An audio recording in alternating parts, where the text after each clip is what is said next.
ಇನ್ನು ರೇಣುಕಾಸ್ವಾಮಿ ಕೊಲೆ ಪ್ರಕರಣದ ಆರೋಪಿಯಾಗಿರುವ ನಟ ದರ್ಶನ್ ಬಳಿ ಇರತಕ್ಕಂಥ ಗನ್ ಲೈಸೆನ್ಸನ್ನು ರದ್ದು ಮಾಡುವ ವಿಚಾರ ಈಗ ಬೆಂಗಳೂರು ಪೊಲೀಸ್ ಆಯುಕ್ತರ ಅಂಗಳ ಸೇರಿದೆ.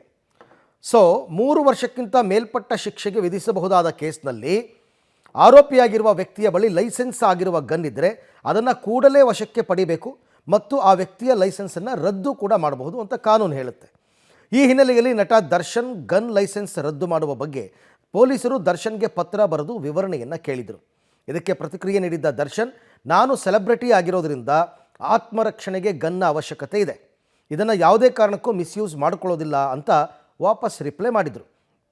ಸದ್ಯ ಈ ವಿಚಾರ ಈಗ ಅಂತಿಮವಾಗಿ ಪೊಲೀಸ್ ಕಮಿಷನರ್ ದಯಾನಂದ್ ಅವರ ಬಳಿಗೆ ಬಂದಿದೆ. ಗನ್ ಲೈಸೆನ್ಸನ್ನು ರದ್ದು ಮಾಡುವ ಅಧಿಕಾರ ಪೊಲೀಸ್ ಕಮಿಷನರ್ ಹೊಂದಿದ್ದಾರೆ. ಸೊ ಅದೆಲ್ಲ ಏನಾಗುತ್ತೆ ನೋಡೋಣ. ನಟ ದರ್ಶನ್ ಗನ್ ಲೈಸೆನ್ಸ್ ರದ್ದಾಗುತ್ತಾ ಅಂತಕ್ಕಂಥದ್ದು ಪ್ರಶ್ನೆ.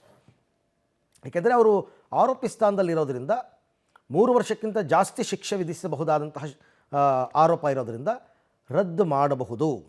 ಅನುಮತಿ ಮುಂದುವರಿಕೆಯಾಗುತ್ತಾ ರದ್ದಾಗುತ್ತಾ ತೀರ್ಮಾನವನ್ನು ಈಗ ಬೆಂಗಳೂರು ಪೊಲೀಸ್ ಕಮಿಷನರ್ ಅವರು ತಗೋಬೇಕು. ಪೊಲೀಸ್ ಆಯುಕ್ತರ ಕೈಯಲ್ಲಿದೆ ಗನ್ ಲೈಸೆನ್ಸ್ನ ಭವಿಷ್ಯ. 3 ವರ್ಷಕ್ಕಿಂತ ಮೇಲ್ಪಟ್ಟ ಶಿಕ್ಷೆ ವಿಧಿಸಬಹುದಾದ ಕೇಸ್ನ ಆರೋಪಿ ದರ್ಶನ್ ಅವರು. ಹಾಗಾಗಿನೇ ಇಸ್ಕೋಬೇಕು ಅಂತ. ಆರೋಪಿಯ ಬಳಿ ಲೈಸೆನ್ಸ್ ಪಡೆದಿರುವ ಗನ್ ಇದ್ದರೆ ವಶಕ್ಕೆ ಪಡಿಬೇಕು ಅಂತ ಕಾನೂನು ಹೇಳುತ್ತೆ. ಆರೋಪಿ ಬಳಿ ಇದ್ದ ಗನ್ ಲೈಸೆನ್ಸನ್ನು ಕೂಡ ರದ್ದು ಮಾಡಬಹುದು. ಲೈಸೆನ್ಸ್ ರದ್ದು ಮಾಡಿ ಗನ್ನನ್ನು ವಾಪಸ್ ಪಡಿಬಹುದು.